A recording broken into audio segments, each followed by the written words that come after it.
এবার যাবট গ্রামের কাছে এসে যার যার ধেনুগুলো পৃথক করছে, কেননা এবার যে আপন আপন ঘরে ফিরে যেতে হবে। তাই সকলে রাখালগণ গোবিন্দের চরণে এসে বলছে, নিবেদন করে বলছি, কানাই কানাই, আমরা তো সারাদিন ধরে সঙ্গ করলাম, তাই এখন তো বিদায় বেলা, যার যার ঘরে ফিরে যেতে হবে, আমাদের আপন আপন ঘরে ফিরে যেতে হবে। তাই কানাই, তোর কাছে আমাদের একটাই নিবেদন আছে। কি নিবেদন? আমাদের জন্য আশীর্বাদ কর। আজ যেমনি ভাবে আমরা সঙ্গ করলাম, এমনি ভাবে যেন প্রতি জন্মে জন্মে যুগে যুগে আমরা তোর সঙ্গ করতে পারি। তোর সঙ্গ ছাড়া আমাদের কোনো দৃশ্য নেই। এই বলে সকলে রাখাল করব বিদায় লয়ে একে করে চলে যাচ্ছি। এই যে রাখালগণ বনফুলের মালা দিয়ে গোবিন্দকে সাজিয়েছে, আবার খোলায় পুষ্পরঙ্গ গোধূলি লবণ, এমন মনোহর বেশে গোবিন্দকে দর্শন করে শ্রীমতী রাধারানী আমার অট্টালিকার উপর হতে ডেকে ডেকে বলছে, ওরে ওই না বেশে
পথ চেয়ে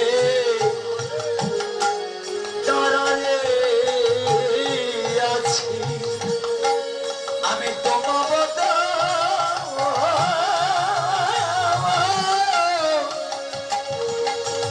ওদিকে দেখবা বলে আমি যে পথে যেতাম দাঁড়িয়ে আছি তোমার সঙ্গ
गोविंद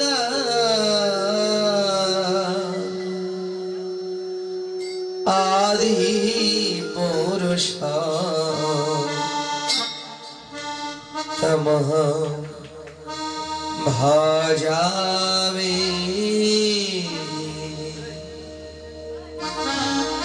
गोविंद आदि पुरुष तमः भजामि गोविंद आदि पुरुष तमः भजामि गोविंद आदि पुरुष तमः भजामि गोविंद आदि पुरुष तमः भजामि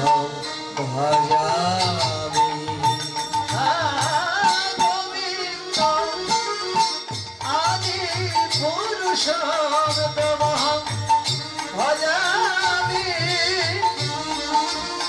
गोविंद आदि पुरुष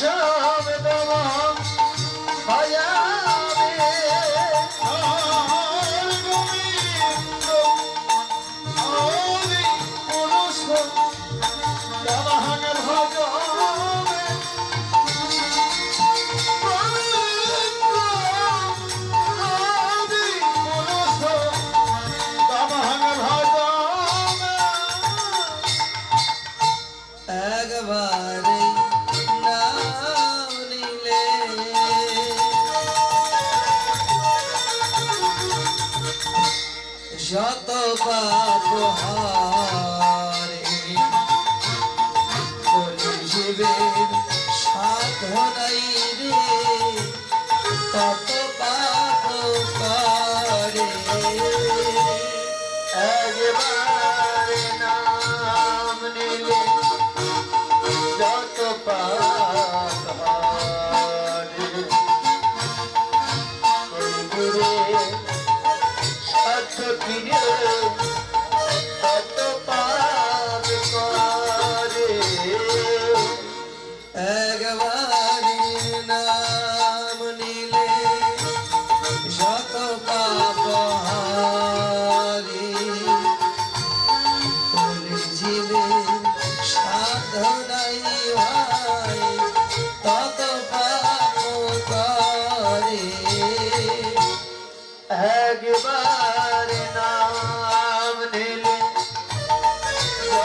পাহাড়ে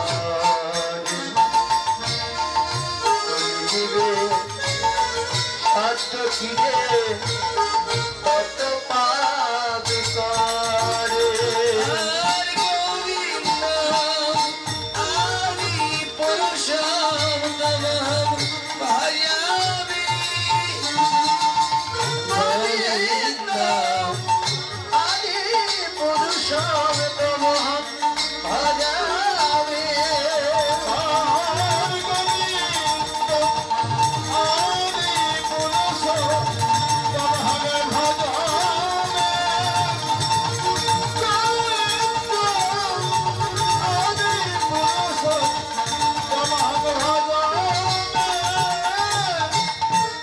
জীবের নিস্তারে লাগি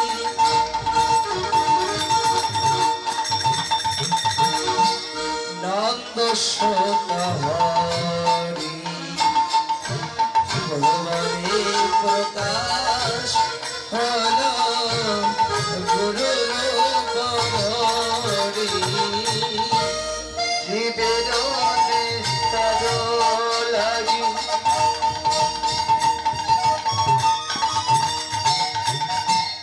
নন্দ সহরি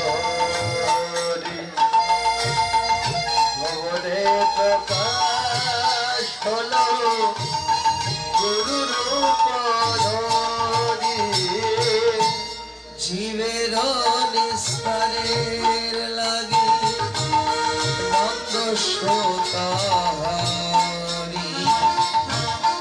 ভবনে প্রকাশ হল গুরু রূপ ধরি জীবের নিস্তার লাগি নন্দ সহরি ভবনে প্রকাশ হল গুরু রূপ ধরি গোবিন্দ আদি পুরুষম তমহম ভজামি গোবিন্দ আদি পুরুষম তমহম ভজামি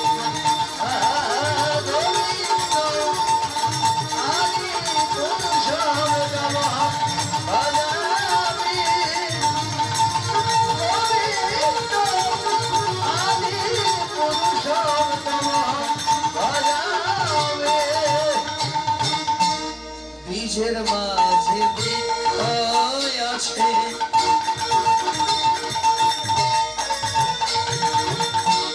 চোখে না যায় দেখা নামের মাঝে নামে আছে হৃদয় পথে আঁকা বীজের মধ্যে বৃক্ষ আছে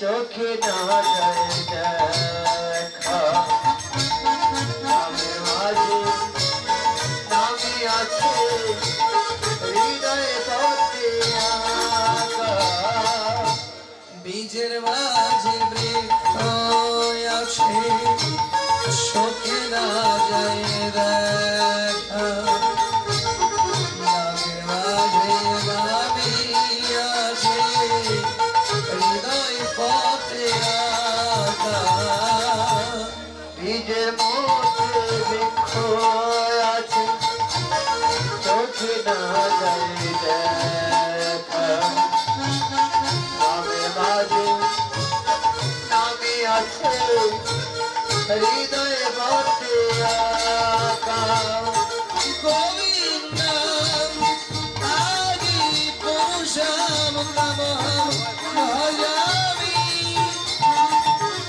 গোবিন্দ আদি পুরুষম তমহম ভজামি আদি পুরুষায় নমঃ ভজামি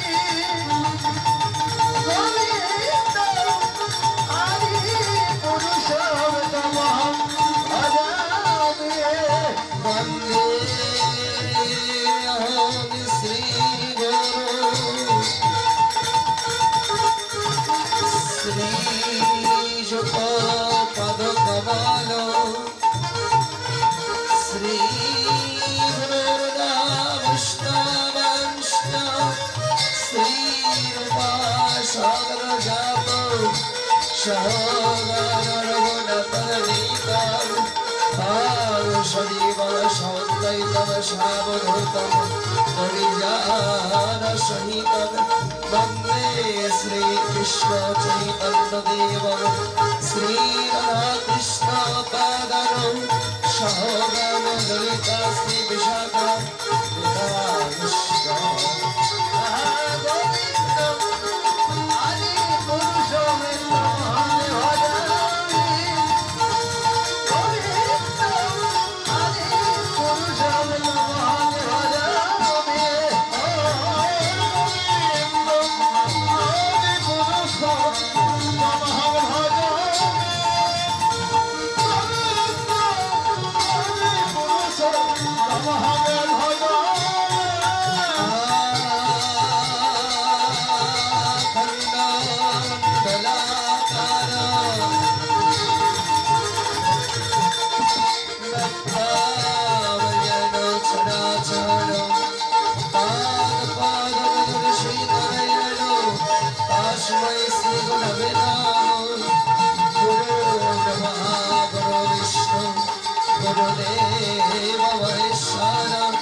तस्मै श्री गुरवे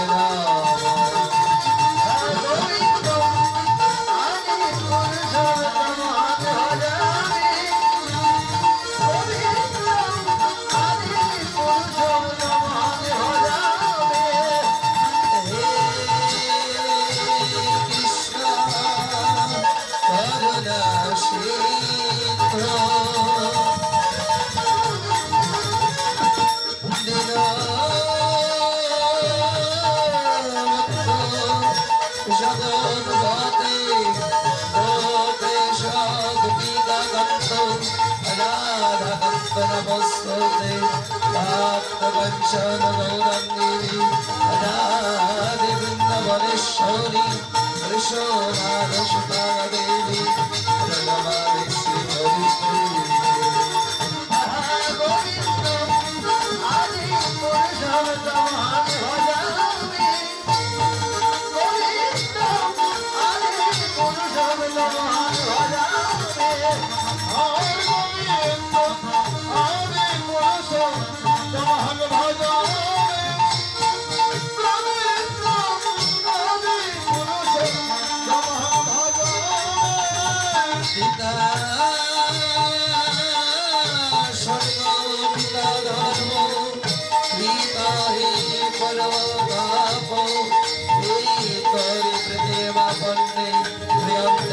सर्वदेवता जादवरी जन्मभूमिष्ठ शरणागम्योषि जननी शरणे जनयनुत्तकति प्राणम् अज्ञानोतिमिरन्दस्सु गदार्यन शलाकोय चष्कडालविलितगजन तस्मै श्रीगुरवे नमः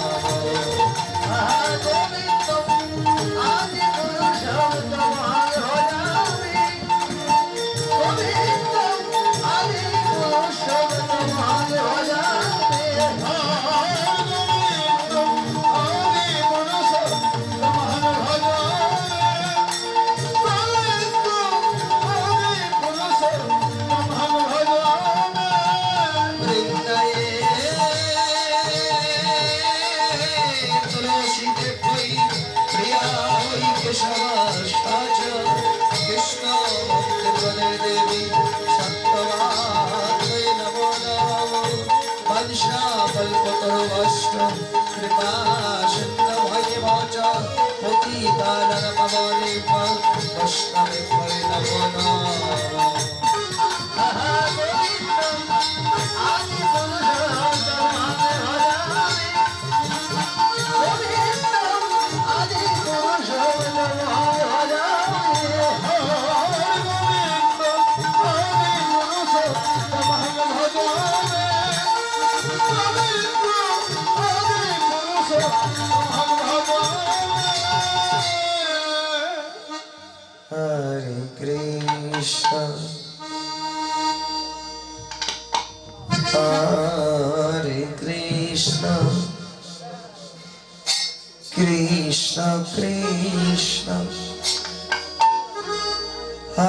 হরে হরে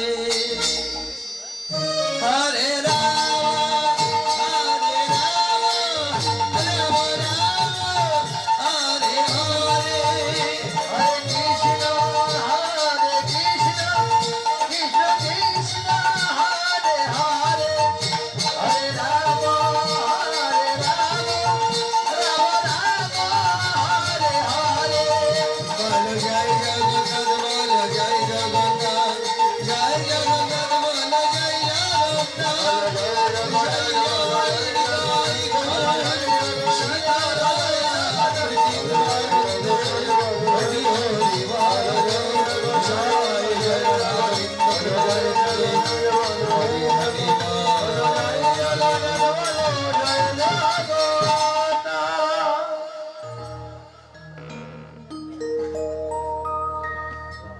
হরি বল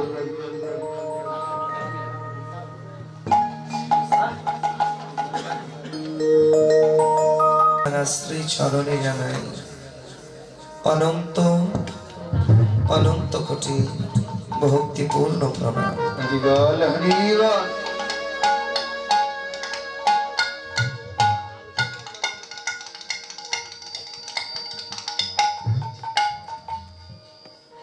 দেখো গুরু কৃপা শ্রী ধারণ করে অনেক দূর দূরান্ত হতে আপনারা সকলে ছুটে এসেছে দুটো কৃষ্ণ কথা বা দুটো হরি কথা সাধন করবার নিমিত্তে। সেই অমৃতময় মধুর কথা এই জগতে যে যত শ্রবণ করবে এই কৃষ্ণ কথা শ্রবণের পিপাসাটা তার তত বেড়ে যাবে। এই জগতে অনেক প্রকার কথা আছে, একবার শুনলে ভালো লাগে, দুবার শুনলে ভালো লাগে, তৃতীয়বার কিন্তু আর ভালো লাগে না। কিন্তু অনাদিকাল থেকে আপনারা কৃষ্ণ কথা শ্রবণ করছেন, এই মধুর কথা যে যত শ্রবণ করবেন দেখবেন আস্বাদন করার প্রয়াসটা পিপাসাটা তত বেড়ে যাবে। অভক্তি হবে না, কোনোদিন অশ্রদ্ধা আসবে না। সেই অমৃতময় কৃষ্ণ কথার আমি কিবা জানি, কারণ ঈশ্বরের লীলা অগাধ অনন্ত, ব্রহ্মা বিষ্ণু শিব নাহি পাই যার অন্ত। সেই লীলার আমি কতটুকু বা জানি, তথাপি গুরু কৃপাহি কেবল, এমন ভক্ত কৃপাহি কেবল। ভক্তগণ কৃপা করে করুণা করে যতটুকু আশীর্বাদ আমাকে দান করবে ততটুকুই গৌর হরি আমাকে দিয়ে তার অমৃতময় কৃষ্ণ কথা তিনি বলাবেন। আস্বাদনের বিষয় বস্তু অষ্টকালীয় নিত্য লীলার মধ্যে কঠিনতম একটি পালা গৌর গোবিন্দের রূপ বর্ণনা। হরি বল বলতে পারেন এই লীলাকে বাবা তুমি কঠিন কেন বললে? দেখুন, আপনারা আমাকে সম্মুখে দর্শন করতে পারছেন, আমিও আপনাদেরকে সম্মুখে দেখতে পাচ্ছি বাবা। তাই দেখে দেখে যদি বলা হয় আমার রূপের বর্ণনা কেউ করবেন, পারবে? যদি আমাকে বলা হয় দেখে দেখে আপনাদের রূপের বর্ণনা করতে আমি পারবো? সম্ভব নয়। যেই মানুষটিকে আমি কোনোদিন দেখিনি বাবা, যাকে দেখবার মতো সৌভাগ্য কোনোদিন আমার হয়নি, অপ্রাকৃত জগতের উপাসনার বস্তু আমার গৌর হরি, তার রূপের বর্ণনা আমার মতো একজন পাপী নরকের কীট পাষণ্ড সে কি করে করতে পারে? তবে গুরু কৃপা বলে মুখস্থ বিদ্যার দাসের দাস হই গৌর হরি যতটুকু আমাকে দিয়ে বলাবে আমি চেষ্টা করব ততটুকুই বলবার জন্য। তথাপি লীলা পরিবেশনে ভুল ত্রুটি হয়ে যেতে পারে। নিজের সন্তান ছোট্ট ভাই মনে করে ভুল ত্রুটিগুলো ক্ষমা সুন্দর দৃষ্টিতে দেখবে। সকলের চরণে জানায় অনন্ত অনন্ত কোটি ভক্তি পূর্ণ তোমরা। জয় জয় শ্রী গুরুদাই ও সীতানাথ প্রীতি প্রেমানন্দে গৌর হরি হরি মা হরি হরি হরি হরি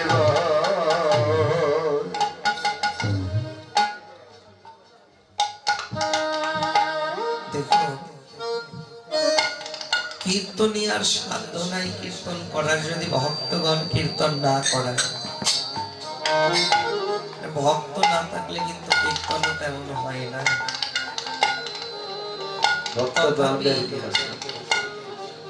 আমি আপনাদের নিবেদন করব, সরিষা দেখেছে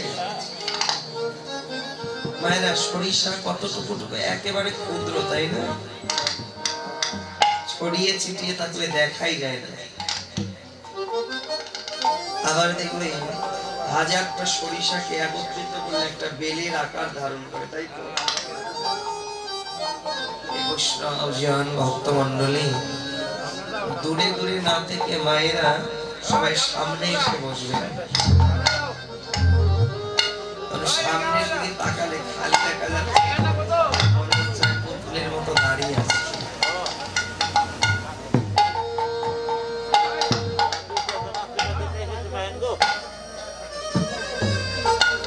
মায়েরা ভাবতো এখানে গরম হয়ে গেছে, এখানে তো আসতে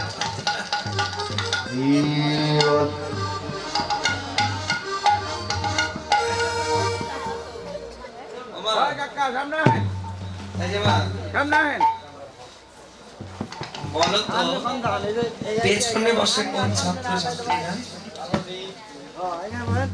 যারা লেখাপড়ায় দুর্বল তারা পেছনে বসে, তাই না? কীর্তনের আসলে এই কয়েকজনকে বলছি, সবাইকে নয়।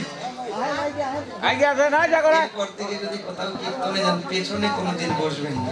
ওই যে ভালো ছাত্র চলে যাচ্ছে স্কুল কামাজি, হ্যাঁ ওই যে ভালো ছাত্র নাম্বারিং ছাত্র চলে গেল।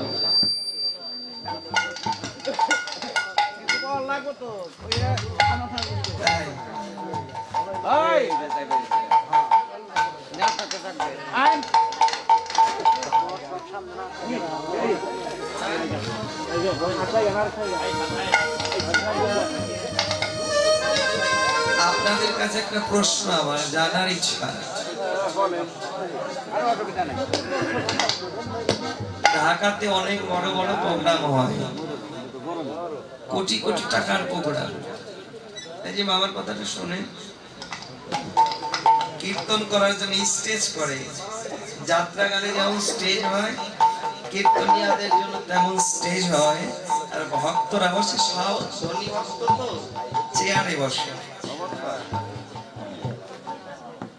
কিন্তু গৌরাঙ্গ মহাপ্রভু নদিয়ার মাঝে যখন হরিনাম সংকীর্তন করতেন, ভক্তরা এখন তো ওই যে মাদুর পাটি দেয়, আগে দিত না, কিসে বসতো জানেন? ধোলার মাঝে। বলেন তো কেন? যখন সূর্য পূজা হলো এইখানে কত ভক্ত ছিল আপনারা বলেন? প্রত্যেকদিন কীর্তন শোনেন। আজকে আমি কয়েকটা কথা বলবো, ছোট্ট ভাই হিসেবে কথাগুলো একটু বাড়িতে একবার নিজে নিজে ভাববেন, বিবেকের কাছে প্রশ্ন ছড়বেন। এই সূর্য পূজার মধ্যে কত ভক্ত ছিল বলেন? 5,000 এখানে হাঁটা যায় না, তাই না? তাই প্রত্যেকটা ভক্তের পদধূলা বলেন তো কোথায় পড়েছে? আজ এটা নবদ্বীপ, এই নদিয়ার মাঝে পড়েছিল, তাই না? যদি চেয়ারে বসে থাকেন, ওই পদধূলা বৈষ্ণবের চরণ ধুলা, যেটা ভগবান কৃষ্ণ মেখে গেছে, গৌর হরি মেখে গেছে, সেই পদধূলাটা কি চেয়ারে বসে থাকলে আপনারা পাবেন? হ্যাঁ? গৌর হরি এমন একটা সিস্টেম করে দিল আমাদের, একজন কোটিপতি এসে এই ধুলার মাঝে বসছে, ভিখারি এসে এখানে বসছে। এই যে মা, বিয়ে বাড়িতে গেলে দেখবেন যারা ভিআইপি পার্সন থাকে, ধনী মানুষ, খেতে দেয় কিসে, যে বসতে দেয় কিসে, সোফার উপরে না? আচ্ছা, আমার গৌর হরি সেই কথা জানতেন, তিনি একমাত্র এমন বিধান করলেন যে সব জায়গাতে বিচার আছে, ধনীদের আলাদা করে, গরিবদের আলাদা করে, ভিখারিদের আলাদা করে, এখানে ভেদাভেদ আছে। আর সনাতন ধর্ম যদি ভেদাভেদ থাকে কোনোদিন টিকবে না। যেদিন সনাতন ধর্ম থেকে ভেদাভেদ উঠে যাবে, সবাই নিত্য কৃষ্ণ চরণের দাস, এটা হবে সবার পরিচয়, তবে আমাদের ধর্ম এগিয়ে যাবে। গৌর হরি মনে মনে ভাবলেন প্রথমে ভেদাভেদটা দূর করতে হবে, কি করে একত্রিত করতে হবে।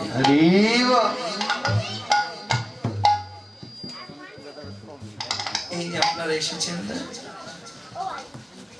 একজন কোটিপতি, জানেন আমি কীর্তন করলাম কুড়িগ্রামে, একটা জেলার ম্যাজিস্ট্রেট এসে আমার কীর্তন বসে শুনছে। লক্ষ্য করবেন, একজন ম্যাজিস্ট্রেট বসে আছে, পাশে একটা ভিখারি ভিক্ষা করে খায়, সেও বসে আছে। ওই ম্যাজিস্ট্রেটের সাধ্য নাই ভিখারিকে তুলে দেওয়া।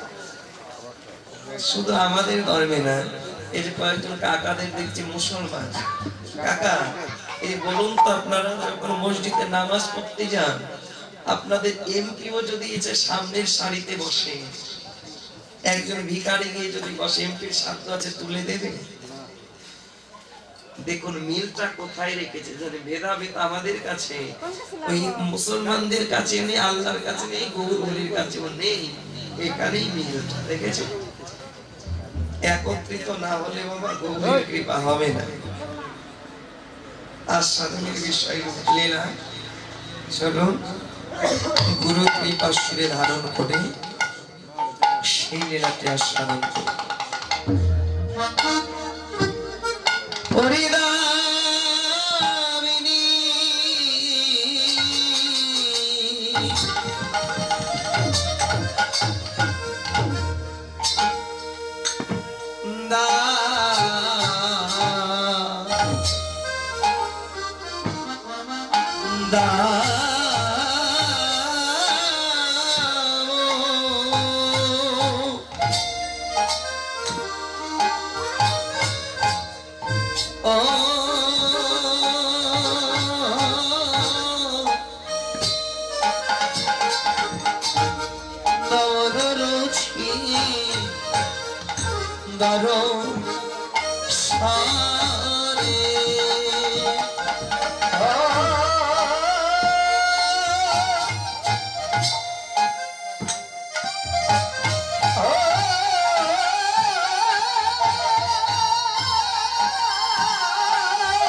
সর্বকারণের কারণ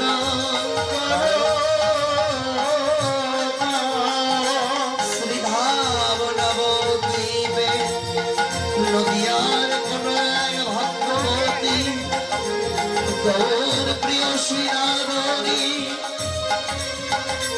দিলি অবস্থান কালে গিয়ে সেই গঙ্গায় জল ভরিবারে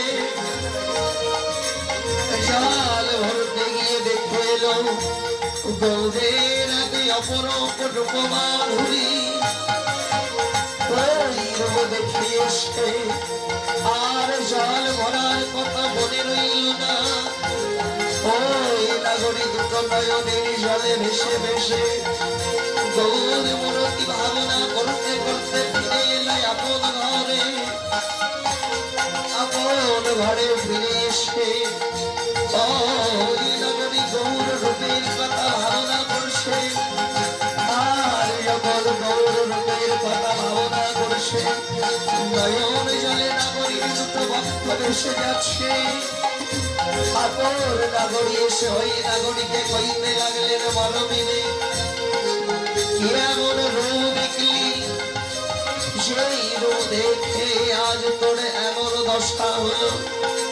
কাঁদতে কাঁদতে তোর ভক্ত হয়ে গেল। ওই নাগরী কইতে লাগলেন মরমিনে আমি দেখলাম দামিনী দাম দমন রুচি দর্শনে দৌড়ে গেল তার পথ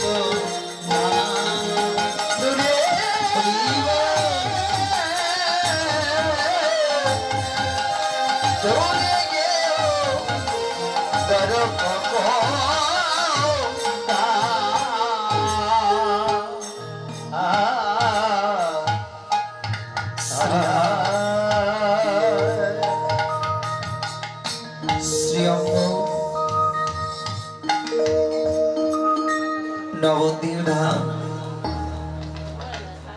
শ্রীধাম নদিয়ার মাঝে গৌর প্রেয়সী এক নাগরী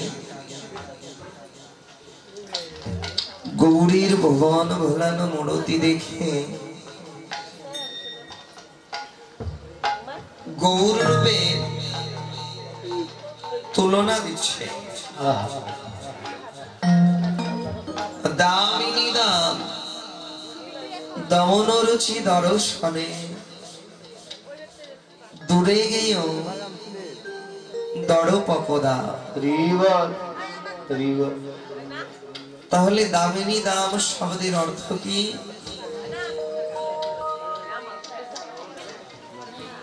দামিনী শব্দের অর্থ হচ্ছে গগন মন্ডলে বিদ্যুৎ।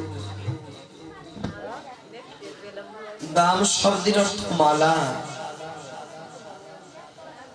তাহলে দামিনী দাম শব্দের অর্থ হচ্ছে বিদ্যুতের বিদ্যুৎ মালা। আমার গৌর রূপের সাথে ওই নাগরী গৌর রূপের তুলনা দিচ্ছে বিদ্যুতের বিদ্যুৎ মালার সাথে। তবে তুলনা দিল বটে, তুলনা মিলাতে পারলো না, হলো না। কেন? দেখো মেঘাচ্ছন্ন দিনে যখন ওই নীল গগনটা কালো মেঘে ঢেকে যায়, ওই কালো মেঘের মাঝে দেখা যায় ওই বিদ্যুতের বৈদ্যুতিক আলো, যাকে আমরা বলি বজ্রপাত। দু এক সেকেন্ডের জন্য হলে এই অন্ধকার জগৎকে ওই আলো, বিদ্যুতের আলো জগৎ সংসার আলোকিত করে দেয়। কিন্তু ওই বিদ্যুতের আলো কোনো বন্ধ ঘরে প্রবেশ করতে পারে না। পাহাড়ের গুহায় যে অন্ধকার, ওই অন্ধকার দূর করতে পারে না। তত্ত্বজ্ঞ বৈষ্ণব জানালে আমাদের এই দেহ ঘরের মধ্যেও বাবা বড্ড অন্ধকার। কারণ জগতের কাম কামনা বিষয় বাসনা এগুলো দিয়ে দেহ ঘরের দরজাটা বন্ধ করা। আমার দেহ ঘরটা বাবা বড্ড অন্ধকার।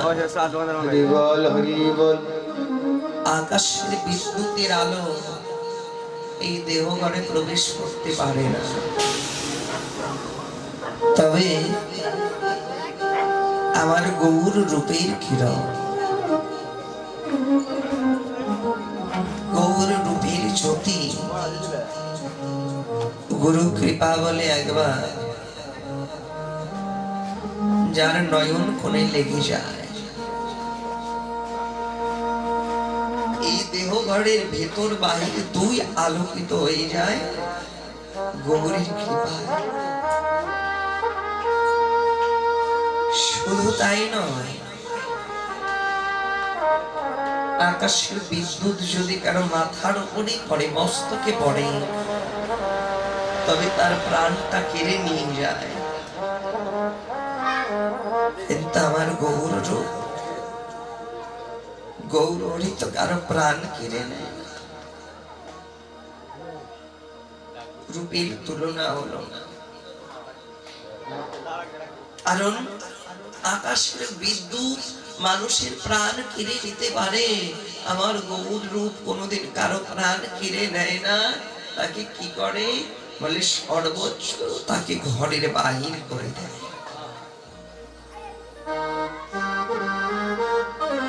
নদিয়ার একজন গৌর প্রিয় সেনাগরী,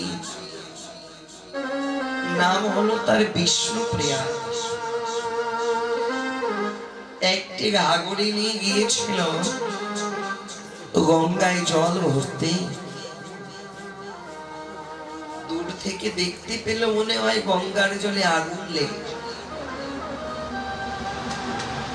আবার পরক্ষণে ভাবনা করলে জলের মধ্যে তো আগুন লাগে না। একটু এগিয়ে গেল, গিয়ে দেখতে পাচ্ছে না আগুন তো লাগেনি। একজন অপরূপ রূপের মানুষ, জগৎ পাগল করা মূর্তি নিয়ে, জীবের চিত্ত হরণ করা মূর্তি নিয়ে অপরূপ একজন রূপের মানুষ হেমদণ্ড বাহু তুলে দাঁড়িয়ে আছে। আর তার রূপের কিরণ লেগে আজ যেন গঙ্গার ফুল আলোকিত হয়েছে। ওই নাগরী ভেবেছিল গঙ্গার জলে আগুন লেগেছে, কিন্তু বাবা গঙ্গার জলে আগুন লাগে নাই, বলে আগুনে লেগেছে কোথায়? ওই নাগরীর হৃদয় ঘরে। হরিবল হরিবল। জল ভরার কথা ভুলে গেছে, মনে নেই সে যে জল ভরতে গেছে। তত্ত্বজ্ঞ মহাজন জানালেন মনে থাকবে কি করে? ওই রূপের মানুষ যে অনেক আগে ওই নাগরীর মনটা চুরি করে নিয়ে গেছে। গৌর যারে একবার মনটা চুরি করে নেয়, এই জাগতিক জগতের কোনো কিছুই তাদের মনে থাকে। জল ভরতে পারেনি, তবে দুটো গাগরি ঠিক ভরে এনেছে। একটি হচ্ছে এই গঙ্গা, আর একটি যমুনা। দুটো নয়ন ঘাগরি পরিপূর্ণ করে ওই নাগরী নয়ন জলে ভাসতে ভাসতে ঘরে ফিরে এসেছে। কাঁদছে। অপর নাগরী বলছে, কাঁদছিস কেন? বলে, নাগরী এমন একটা রূপের মানুষের রূপ আমি দেখলাম, যাকে দেখবা মাত্র আমার নয়নের বাঁধ ভেঙে গেল। আমি চাইছি আমি কাঁদবো না, কিন্তু যত আমি রূপের মানুষের কথা মনে করছি, আমার নয়ন দুটো আপনি বাড়ি পরিশ্রম করছে।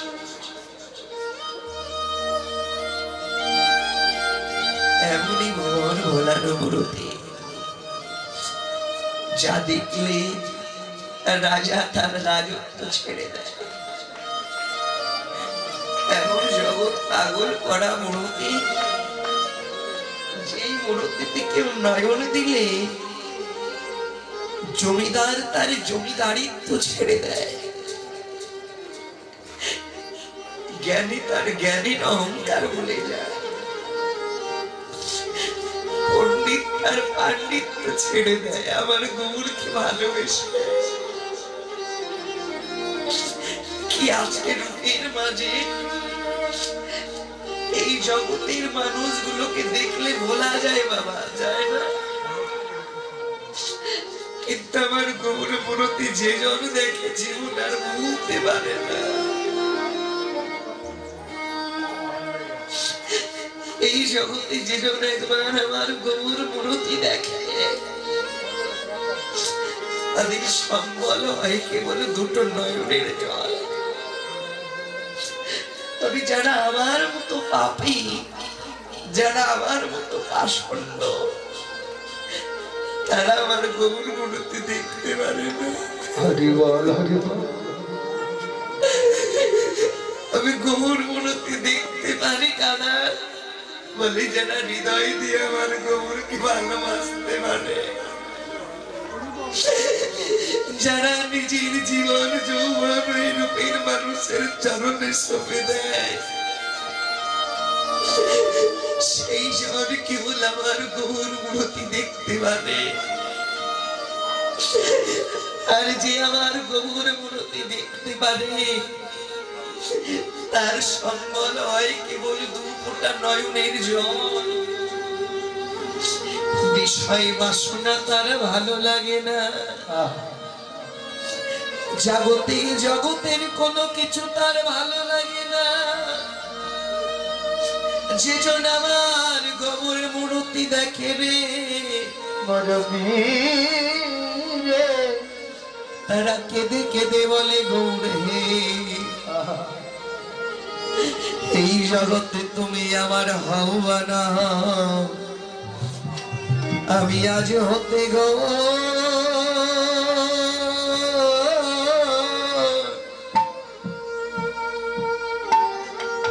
তোমার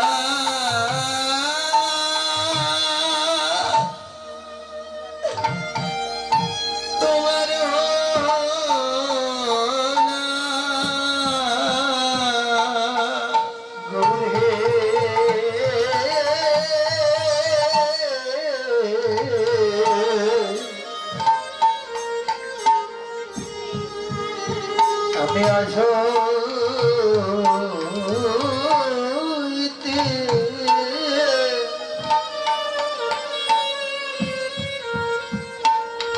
গৌরামে তোমার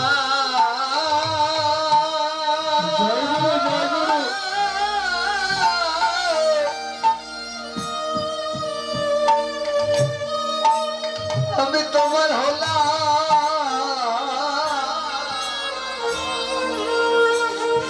এইভাবে তুমি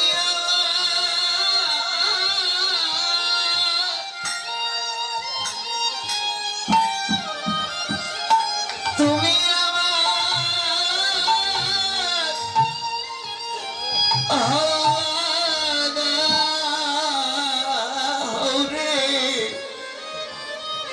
সারা জীবনের মতো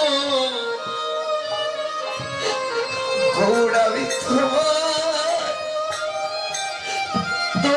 হলাম। তুমি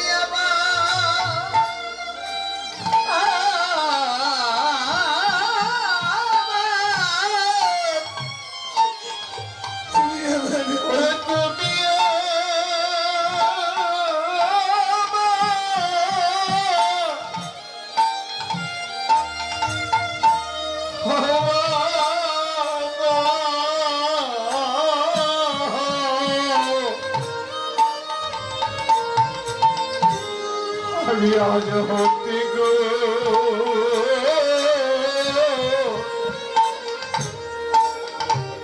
আমি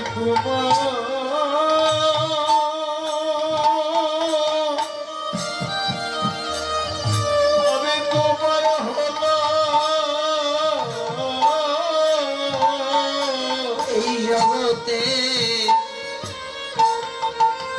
জগতে তুমি বিনে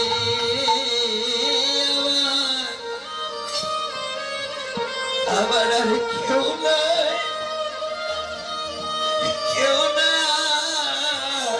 হবে জগতে তুমি দিনে আমার কেউ না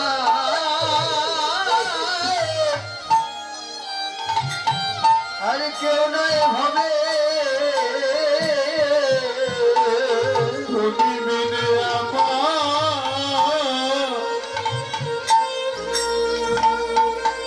আমার কেউ তাই আমার কেউ তাই ভাবে এইভাবে সবারই তো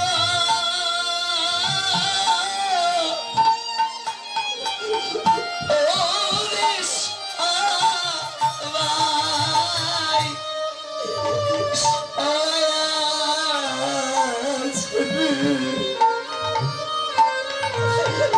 আমার তুমি